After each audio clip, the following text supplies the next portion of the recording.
이상한 변호사 우영우 3화 리뷰입니다.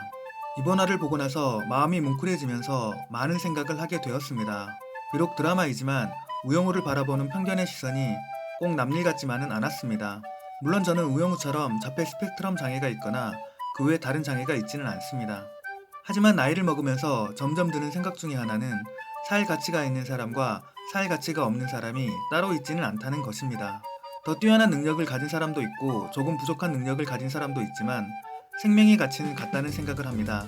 또 그렇게 되기를 바라는 마음이 있습니다. 각자 처해진 환경과 상황이 달라서 더 좋은 삶을 사는 사람과 그렇지 못한 사람은 있을 순 있으나 오늘 이야기에 나왔던 내용처럼 누군가는 더 가치 있는 사람이고 누군가는 필요 없는 사람이라 판단하는 그런 일은 없었으면 하는 마음입니다.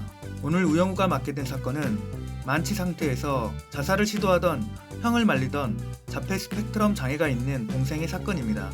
형의 자살을 막던 도중 형은 바닥에 떨어지고 동생은 형을 구해보려 했지만 멜트다운이 와서 형을 폭행하는 것처럼 보이게 되는 일이 있었습니다. 결국 형은 죽게 되고 동생은 살인 혐의로 법정에 서게 되는 사건입니다. 형은 수능 만점자로 서울대 의대를 입학한 수재입니다. 하지만 공부에 대한 압박감 때문에 만취 상태에서 자살을 시도한 것입니다.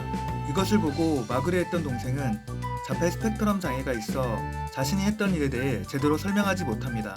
우영우도 자폐 스펙트럼 장애가 있지만 피고인은 중증장애로 지능도 6세에서 10세 정도입니다.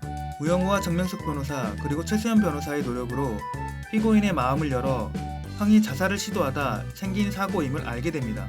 하지만 피고인의 부모님들은 첫째 아들이 자살을 시도했다는 것을 받아들이기 힘들어합니다.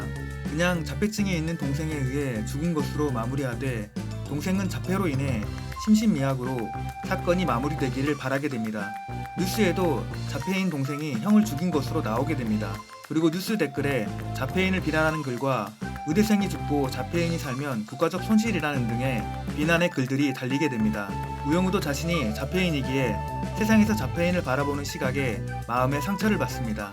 많은 고민 끝에 피고인의 부모님들은 동생이 형을 살리기 위해 노력하다 발생한 일임을 밝혀 동생의 형량을 줄이기로 합니다. 하지만 우영우는 최종 변론에서도 참여하지 못합니다. 자폐를 가지고 있는 자신이 최종 변론을 하게 되면 오히려 재판에 안 좋은 결과가 올 수 있기 때문입니다. 그런 상황을 우영우도 받아들이면서 스스로 자기는 자폐가 있기 때문에 피고인에게 도움이 되지 않는 변호사라는 말을 되뇌이면서 마음의 상처를 받는 장면이 나옵니다.